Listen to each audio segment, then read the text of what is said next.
Hello everyone, welcome to Yadnya Investment Academy. Today in this video we are going to decode your monthly salary slip. The monthly salary that is credited into your bank account is always less than what you signed up for in the employment offer letter. This is so because of the structure of your salary and the tax implications on it. Although it's not the easiest financial document to decipher, but it's not the rocket science either.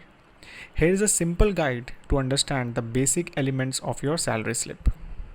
Salary slip tells your take-home salary and the deductions from the total salary in a particular month. Do not directly correlate monthly income shown in this slip with the cost to company or CTC figure. Your cost to company includes some variable components as well, like bonuses, which may appear in your salary only once or twice in a year depending on how it is disbursed by your organization. Your salary slip may look like this. This section will have information about you, your employee ID, date of joining, number of days worked in this month, bank details where salary is credited, your PAN number, PF account number, leave details in this month, and other information mentioned. A regular salary slip has two major components, earnings and deductions. In earnings, we will first discuss about basic salary. As the name suggests, this forms the very basis of the salary. This is the core of salary, and many other components would be calculated based on this amount, like EPF, HRA, gratuity, etc. Basic salary usually depends on one's grade within the company's salary structure. It is a fixed part of one's compensation structure and is the biggest part of your pay, typically 50 to 60% of your cost to company. The basic tends to form a higher portion of salary at junior levels. At senior levels, the portion of basic goes down a little bit and variable components such as target link bonuses comes into picture. Next are allowances. It is the amount received by an individual paid by his or her employer in addition to salary to meet some service requirements. Allowances can be fully taxable, partly or non-taxable. Let's discuss the important ones here. Dearness allowance. Dearness allowance is the separate allowance paid to employees. This amount is calculated as a percentage of basic salary to mitigate effect of inflation. This amount is 100% taxable. Medical allowance. This is what your employer pays you for any medical expenses during the period of employment. The amount is usually a reimbursed expense and you would need to provide sufficient proof of expenses such as medical bills and doctor's prescriptions. The amount of medical allowance may vary from company to company, but up to 15,000 per annum is exempted from tax, provided you furnish proof of such expenses. Overtime allowance paid for extra time you worked for the company during national holidays, etc. It is also fully taxable. House rent allowance or HRA. The allowance is for expenses related to rented accommodation. Salaried individuals who live in rented house apartments can claim house rent allowance to lower taxes. This can be partially or completely exempt from taxes. Our video on HRA explains how HRA is calculated in salary and tax implications accordingly. Conveyance allowance is given to employees to meet travel expenses from residence to work. Conveyance allowance for up to rupees 19,200 per annum is exempt from the tax. This was doubled only 2 years back. Leave travel allowance. Salaried employees can avail exemption for a trip within India under leave travel allowance.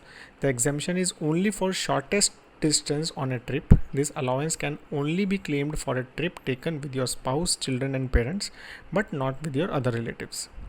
Performance bonus. This is pay that is linked to performance, often evaluated on the basis of predetermined targets and other matrices. This comes to you as a lump sum at certain time of the year. It is also 100% taxable.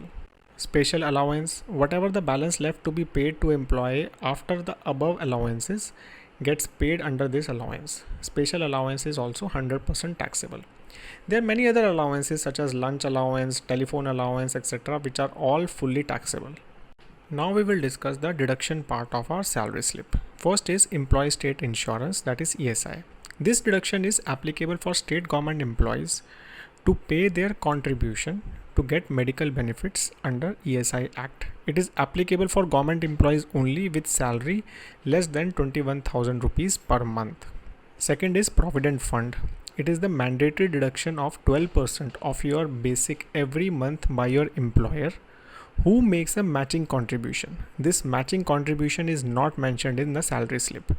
The accumulations earn interest at a rate announced every quarter by EPFO. The contributions get tax exemption under Section 80C. You may increase your own contribution up to 100% of your basic, but there is no compulsion on the employer to increase their contribution beyond 12% of your basic. Thirdly, professional tax.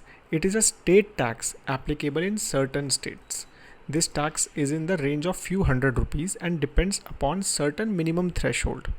You cannot lower this tax. For example, in Maharashtra, it is 2500 rupees per year if your monthly salary is above 10,000 rupees, and rupees 2100 per year if monthly salary is between 7500 and 10,000 rupees. Fourth is the most important, income tax.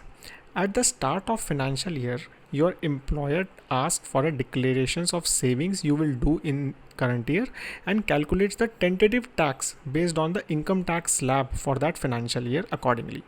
You will see your employer deducting TDS on your salary every month based on that calculation. Your salary slip shows that amount. This component can change based on your salary change, tax slab change, or change in your tax saving investments. So the net pay that will be credited to your account will be total earnings minus total deductions. That is this. Lastly, a few important points about your salary slip. Your basic salary is most important salary component, as many allowances and PF deduction is based on this. You can reduce income tax component by investing money in tax saving instruments and taking benefits of tax exemptions on various allowances we have discussed.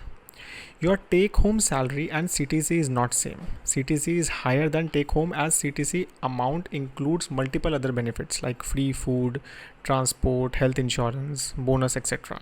Salary slip is important document. It is recommended to preserve copy of past 6 months salary slips. It can be asked for applying visa, credit card, etc. You should check income and deduction mentioned in salary slip every month, and in case of discrepancy, kindly contact accounts and HR department immediately. That is all we have on this topic. If you have any question, please do write in the comment section below, and do not forget to subscribe our channel. Have a great time ahead.